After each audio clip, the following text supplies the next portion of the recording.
पूरे देश में कोरोना की रफ्तार भले ही थम गई हो, लेकिन कोरोना को लेकर सियासत थमने का नाम नहीं ले रही है।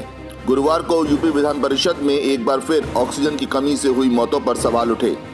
विधान परिषद में जब कांग्रेस एमएलसी ने इसको लेकर सवाल किया तो राज्य सरकार ने सवाल के जवाब में कहा कि यूपी में ऑक्सीजन की कमी से किसी की मौत नहीं हुई है।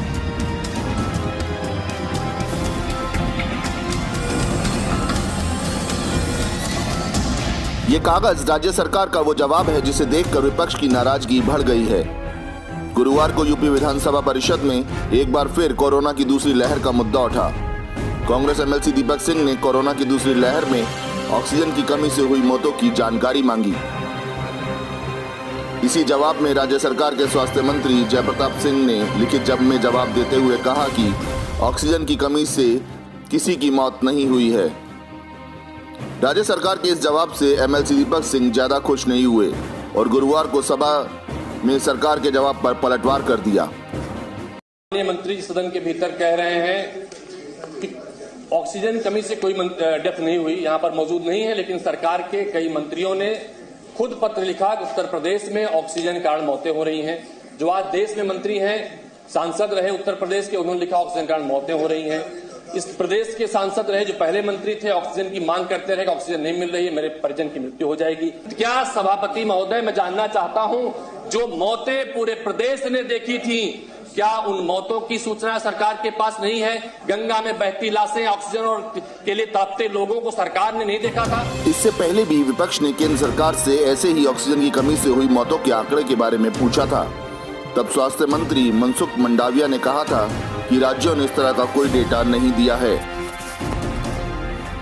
जहां सरकार कोरोना की दूसरी लहर में ऑक्सीजन की कमी से किसी मौत न होने की बात कहती नजर आ रही है, वहीं कोरोना की दूसरी लहर में हजारों लोगों ने अपने परिजन इस ऑक्सीजन की कमी से खोए।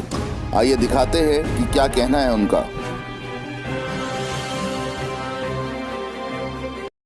अप्रैल 2021 को मेरे फादर की डेथ हुई थी हॉस्पिटल में, और 27 अप्रैल को डेथ छोटे भाई की धर्मपत्नी की हुई थी। उस पीरियड में डॉक्टरों के द्वारा मेरे को ये कहा गया था कि आप ऑक्सीजन की व्यवस्था कर लीजिए, क्योंकि हमारे यहाँ बैकअप नहीं है और जितनी उनको सप्लाई हॉस्पिटलों को चाहिए थी वो हॉस्पिटलों को सप्लाई पूरी नहीं हो पा रही थी। और मैंने खुद ने जाके सेंट पीटर कॉलेज है यहाँ पर, वहाँ से मैं ऑक्सीजन के सिलेंडर लाके मैंने हॉस्पिटल में दिए, लेकिन उससे पूर्व में ही मेरे पिताजी की मृत्यु हो चुकी है। डॉक्टर का लिखा हुआ भी मेरे पास है, ये डॉक्टर का लिखा हुआ भी मेरे पास है, जिसमें ये डॉक्टर ने डिमांड भी की है कि मुझे जो है ऑक्सीजन आप ला के दीजिए, अन्यथा अपने मरीज को आप ले जाइए। कोरोना की दूसरी लहर में एक फोटो वायरल हुई थी जिसमें एक पत्नी अपने पति की जान बचाने के लिए अपने मुंह से सांस देती हुई नजर आई थी।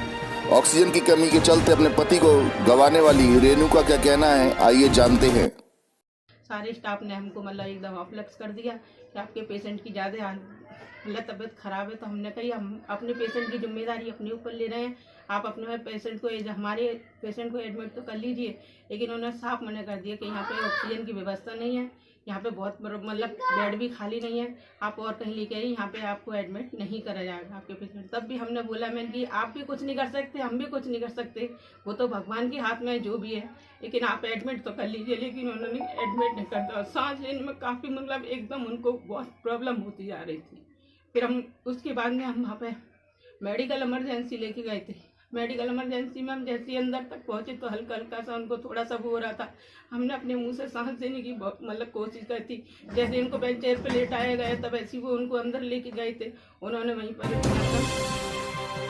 जहां यूपी सरकार ऑक्सीजन की कमी से हुई मौतों को नकारती हुई नजर आ रही है, वहीं इस ऑक्सीजन की कमी से अपने परिजनों को खोने वाले लोगों का दर्द कम नहीं हो रहा है। विपक्ष भी अब इस मुद्दे को चुनाव में मुखर रूप देने के रूप में दिखाई देता हुआ नजर आ रहा है।